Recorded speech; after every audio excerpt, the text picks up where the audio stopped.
Hello, everyone. I'm Sign1News anchor Martha Anger. Here's a quick look at the top trending stories making headlines today.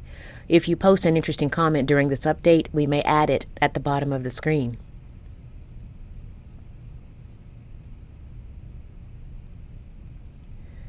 Military officials in Ukraine warned the world that Russia would retaliate after Ukrainian forces sank Russia's best warship in the Black Sea.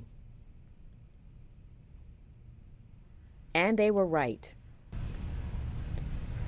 Overnight, Russian attacks intensified throughout the entire country. Several people were killed as Russian strikes targeted oil refineries, hospitals, markets, residential buildings, even churches.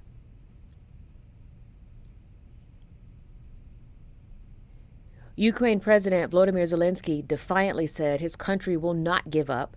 They are prepared to fight and will ultimately win.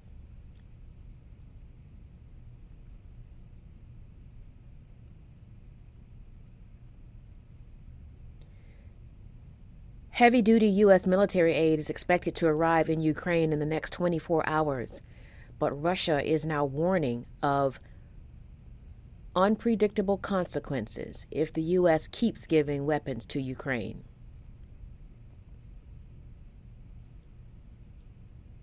It was a deadly holiday weekend across the country, with shootings in Pittsburgh, Boston, and 2 mass shootings in South Carolina. In Pittsburgh, early Sunday morning, a mass shooting broke out at a large party held at an Airbnb. 2 people under the age of 18 were killed. 8 others were wounded.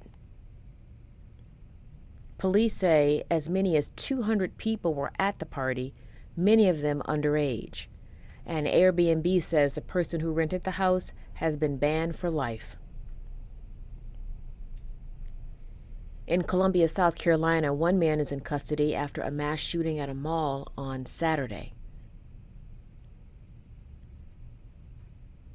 9 people were shot, and 5 others were hurt attempting to flee from the chaos.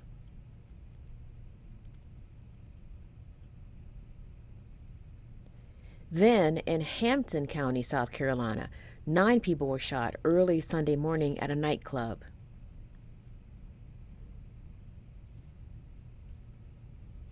And in Boston, 2 people are in critical condition after a shooting early Sunday in the Chinatown neighborhood.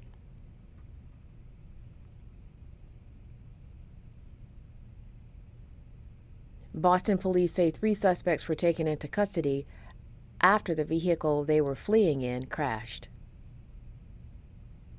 The investigation into that shooting is ongoing.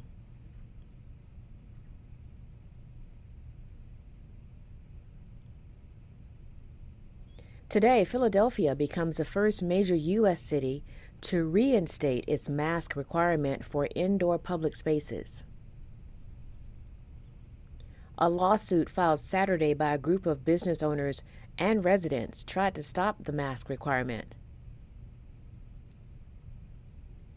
The suit argues the city should base its rules on the same community COVID-19 level guidelines the CDC uses, which are low in Philadelphia. But the city used its own data for mask requirements.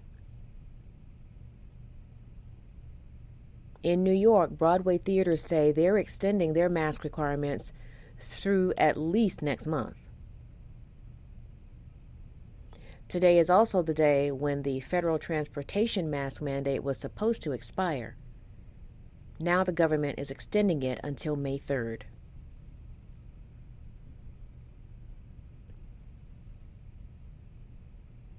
For most Americans, today, Monday, April 18th, is the deadline to file federal income taxes. It's 3 days later than the usual April 15th deadline for filing taxes because of a federal holiday over the weekend.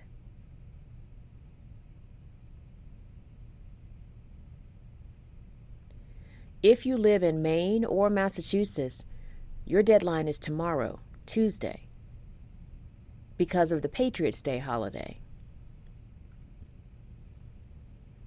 And the IRS has also extended the tax filing deadline until May 16th for victims of the Colorado wildfires, as well as tornado victims in Illinois, Kentucky, and Tennessee.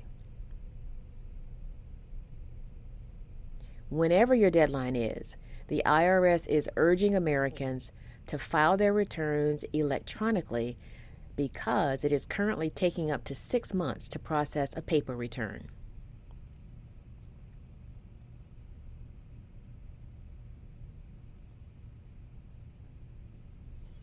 Sign1News is partnering with the American Heart Association to offer our Sign1News viewers quick heart healthy tips every week. If there is a health topic you'd like more information about, just let us know, and we'll see if we can get it into the show.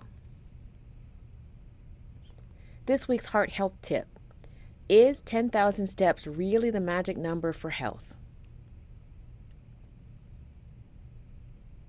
For years, people trying to get in shape have heard if they take 10,000 steps a day, it's good for their health. Well, that's actually more of a marketing accident than based on science, and a good way to sell more phones and watches that track daily activity. Research shows the number of steps we should be striving for per day to decrease cardiovascular disease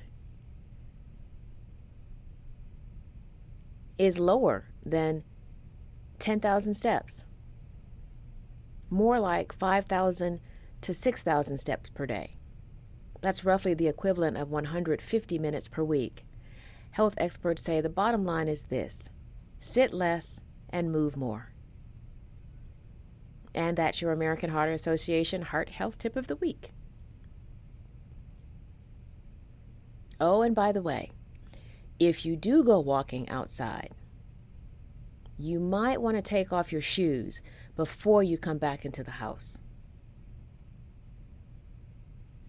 Researchers with 360 dust analysis say leaving your shoes on inside the house could bring in potentially harmful pathogens from outside.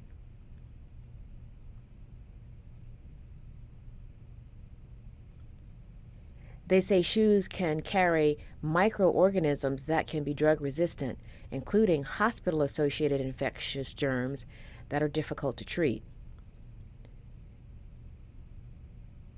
Toxic road asphalt residue and lawn treatment chemicals could also be tracked indoors. But if you're not interested in walking around barefoot or in socks indoors, the group says a solution could be to have some indoor-only shoes that never get worn outside.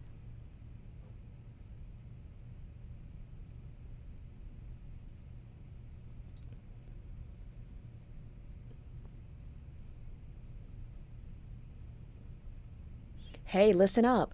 Grab your roller skates because New York City is going retro, back to the 1970s with its latest attraction, a roller skating rink. Check out Flipper's Roller Boogie Palace in Rockefeller Center.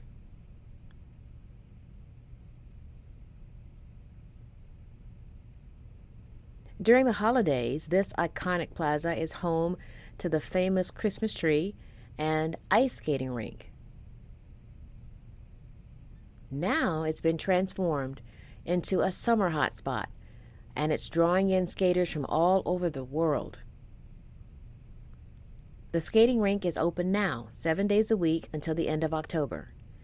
Adult tickets start at $20, but that does not include skate rentals. And here's a fun fact. The last time Rockefeller Center had a roller skating rink was at the beginning of World War II in 1940. They're hoping this time the tradition rolls on for decades to come. Sign1News will be broadcasting updates Monday through Friday. Then this Saturday at 6 p.m. Eastern Time, join us for a live panel of diverse guests to discuss the hot topics of the week. A big thank you to our Sign1News app supporters. You help make this broadcast happen. You can download the Sign1News app by heading to the App Store or Google Play Store on your smartphone, and you can also watch on Apple TV, Amazon, and Roku.